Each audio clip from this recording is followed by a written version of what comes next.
Hello everyone, welcome to today's session. आज हम लोग रेस्पिरेटरी सिस्टम के 20 एमसीक्यूज देखेंगे। So let's start with the question number 1। Breathing in and out is collectively referred as option A expiration, option B perspiration, option C inspiration, option D respiration. Expiration का मतलब होता है सांसों को बाहर की तरफ छोड़ना। पर्सपिरेशन का मतलब होता है स्वेटिंग होना।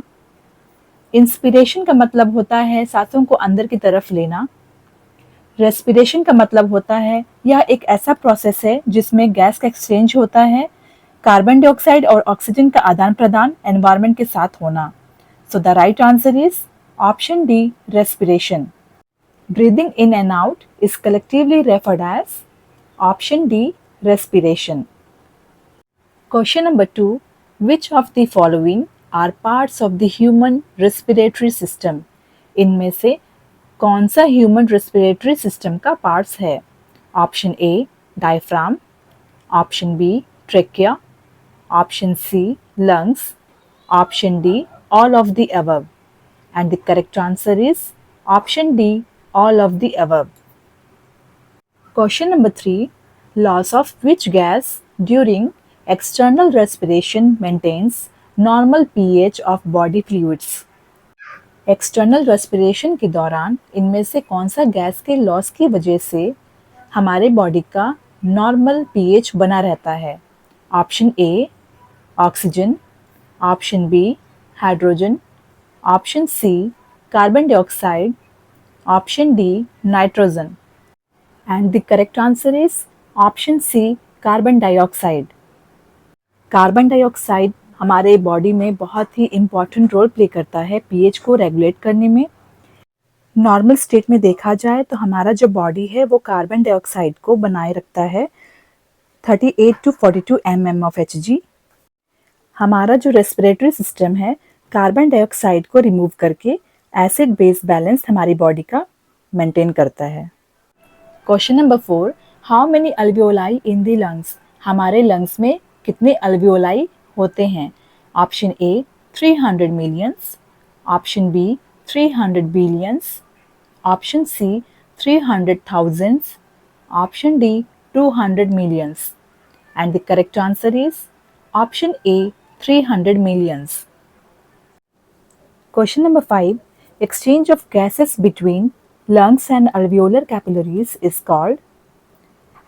लंग्स और अल्वियोलर कैपिलरीज के बीच में जो गैस एक्सचेंज होता है उस फिनोमिना को क्या कहते हैं?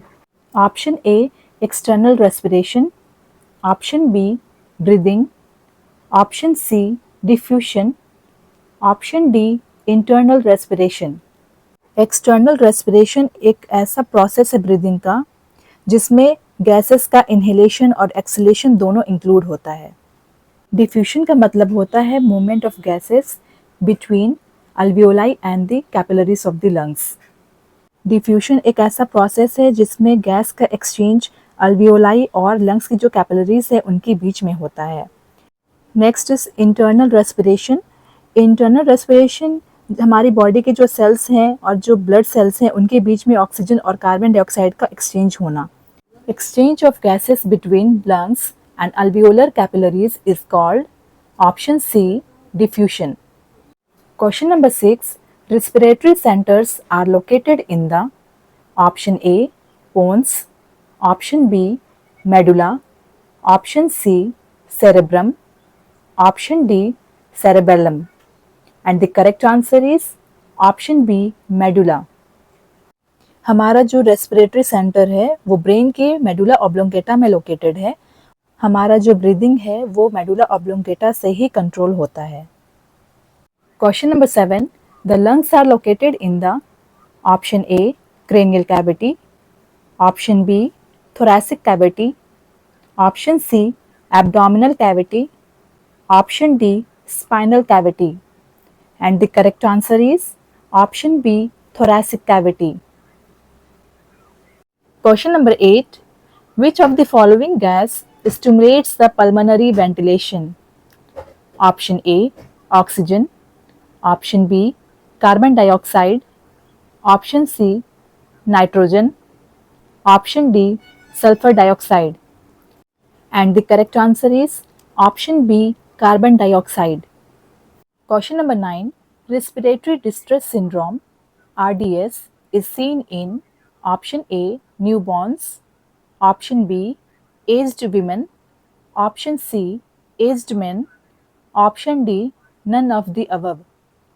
And the correct answer is option A, newborns. जो बच्चे ड्यू डेट के पहले यूजुअली 7 मंथ के पहले जो बर्थ लेते हैं उन बच्चों में रेस्पिरेटरी डिस्ट्रेस सिंड्रोम जैसी प्रॉब्लम देखने को मिलता है। Question number 10, which of the following is not a part of respiratory unit? इनमें से कौन सा रेस्पिरेटरी यूनिट का पार्ट नहीं होता है? या फिर आप बोल सकते हैं रेस्पिरेटरी जोन का पार्ट नहीं होता है। Option A, respiratory bronchiole, option B, alveolar duct, option C, alveolar sac, option D, terminal bronchiole. And the correct answer is option D, terminal bronchiole.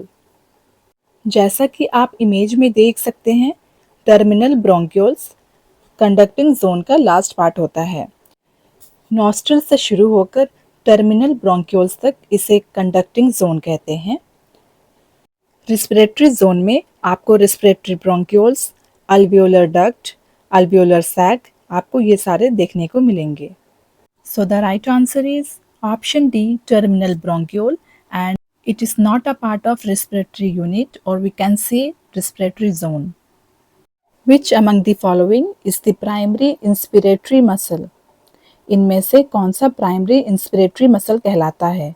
Option A, diaphragm, option B, internal intercostal muscle, option C, sternomastoid, option D, abdominal muscles. And the correct answer is option A, diaphragm. Diaphragm major muscles कहलाता है। ये हमारे breathing के लिए responsible होता है। ये dome shape का मसल्स होता है जो कि हमारे लंग्स को बैलेंस करके रखता है और थोरैसिक कैविटी को एब्डोमिनल कैविटी से सेपरेट करता है। Question number 12, normal tidal volume is? Normal tidal volume कितना रहता है? Option A, 1000 ml, option B, 2000 ml, option C, 1500 ml, option D, 500 ml. And the correct answer is option D, 500 ml. Question number 13, maximum amount of air that can be expelled out forcefully after a maximal or deep inspiration is called?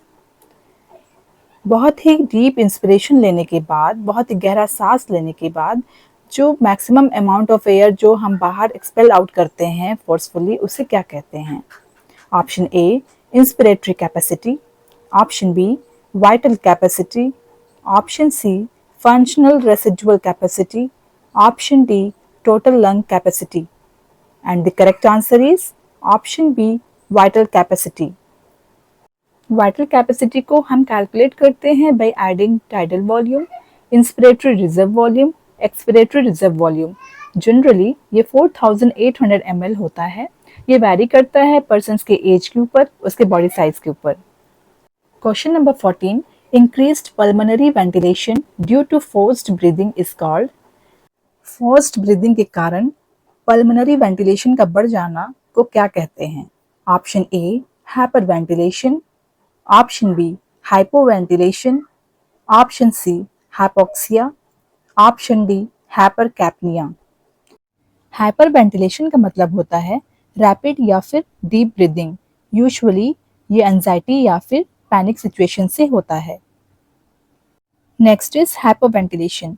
Hypoventilation में जो breathing pattern है वो बहुत slow हो जाता है। इसमें आपको देखने को मिलेगा कार्बन डाइऑक्साइड का लेवल बढ़ जाता है और ऑक्सीजन का लेवल ब्लड में कम हो जाता है। Next is hypoxia. हाइपोक्सिया का मतलब होता है टिश्यूज में ऑक्सीजन का कम हो जाना, उसे हाइपोक्सिया कहते हैं। Next is हाइपरकैप्निया। हाइपरकैप्निया का मतलब होता है ब्लड में CO2 का लेवल बढ़ जाना। हाइपरकैप्निया को हाइपरकार्बिया भी कहते हैं। Increased pulmonary ventilation due to forced breathing is called option A, hyperventilation. Question number 15. The respiratory disease characterized by difficulty in breathing with wheezing is called. ऐसा रेस्पिरेटरी डिजीज जिसमें सांस लेने में दिक्कत होती है और घरघराहट की आवाज आती है, उसे क्या कहते हैं? Option A pneumonia, option B bronchial asthma, option C tuberculosis, option D bronchiectasis. First is pneumonia. Pneumonia lungs का इन्फेक्शन होता है जिसमें जो लंग्स के एयर सैक होते हैं उसमें इन्फ्लेमेशन हो जाता है और आपको देखने को मिल सकता है साथ ही साथ फ्लूइड का एक्युमुलेशन भी। Next is bronchial asthma. ये एक ऐसा कंडीशन है जिसमें पर्सन्स का एयरवेज जो होता है वो इन्फ्लेम्ड हो जाता है, नैरो हो जाता है, स्वेलिंग हो जाता है, जिससे एक्स्ट्रा म्यूकस प्रोड्यूस होता है, जिसकी वजह से ब्रीदिंग में डिफिकल्टीज होती है। Next is tuberculosis. ट्यूबरक्लोसिस एक बैक्टीरियल इन्फेक्शन होता है लंग्स का जो कि बॉडी के कोई भी पार्ट्स को अफेक्ट कर सकता है, जैसे कि किडनी हो गया, ब्रेन हो गया। अगर इसको ट्रीट नहीं किया जाए तो ये एक जानलेवा भी हो सकता है। Next is ब्रोंकैक्टासिस। ब्रोंकैक्टासिस एक ऐसा कंडीशन है लंग्स का जिसमें लंग्स का जो एयरवेज होता है वो डैमेज हो जाता है और जिसकी वजह से म्यूकस क्लियर नहीं हो पाता है। The respiratory disease characterized by difficulty in breathing with wheezing is option B bronchial asthma. Question number 16. Tuberculosis of lungs is caused by. Lungs का tuberculosis किससे होता है? Option A Staphylococcus aureus, Option B bacteroids, Option C Mycobacterium, Option D Mycoplasma. And the correct answer is Option C Mycobacterium. Question number 17. Bluish discoloration of skin and mucous membrane due to presence of large amount of reduced hemoglobin is. Mucous membrane और skin का bluish discolouration को क्या कहते हैं? Option A cyanosis, option B anaemia, option C pallor, option D none of the above. And the correct answer is option A cyanosis. Question number 18. Inspiratory center is formed mainly by dash nucleus in medulla oblongata. Inspiratory centres medulla oblongata के कौन से nucleus से form होते हैं? Option A olivary nucleus, option B nucleus ambiguus, option C nucleus of tractus solitarius, option D vestibular nucleus. First is olivary nucleus. जो olivary nucleus है वो बहुत ही ज़रूरी होता है development of fine motor control के लिए और उसके कोऑर्डिनेशन के लिए, जो कि मेडुला ऑब्लोंगेटा में फॉर्म होता है। ये स्पेशली जो सिग्नल्स होते हैं स्पाइनल कॉर्ड से सेरिबेलम में कोऑर्डिनेट करता है और उसको रेगुलेट करता है। Next is nucleus ambiguous. ये जो न्यूक्लियस एम्बिगस होता है ये क्लस्टर्स ऑफ मोटर न्यूरॉन्स होते हैं जो कि हिंड ब्रेन में होते हैं और ये कंट्रोल करता है सॉल्विंग पैटर्न और हार्ट फंक्शन को। Next is nucleus of tractus solitarius. इसको सोलिटरी ट्रैक्ट भी कहते हैं। इसका मेन फंक्शन यह होता है कि ये टेस्ट इनपुट्स को रिसीव करता है। Next is vestibular nucleus. ये ग्रुप ऑफ न्यूरॉन्स होते हैं ब्रेन स्टेम के जो रिसीव करते हैं इंफॉर्मेशंस वेस्टिबुलर नर्व से और सेरिबेलम से, ताकि ये जो मोटर एक्टिविटीज है उसको कंट्रोल कर पाए, जैसे कि ये मेंटेन करता है इक्विलिब्रियम और बैलेंस बना के रखता है, हेड पोजीशन को मेंटेन करके रखता है, आई हेड मूवमेंट्स, ये सारे चीज़ों को कंट्रोल करता है। Inspiratory centre is formed mainly by dash nucleus in medulla oblongata and the correct answer is option C nucleus of tractus solitarius. Next question is question number 19. Inspiratory capacity is formed by combination of option A tidal volume and inspiratory reserve volume, option B inspiratory reserve volume and expiratory reserve volume, option C residual volume and tidal volume, option D none of the above. And the correct answer is option A tidal volume and inspiratory reserve volume. Question number 20. Choose the correct sequence of respiratory organs in human. इनमें से respiratory organs के सही sequence को choose करिए। Option A pharynx, लैरिंग्स, bronchi, trachea, alveoli.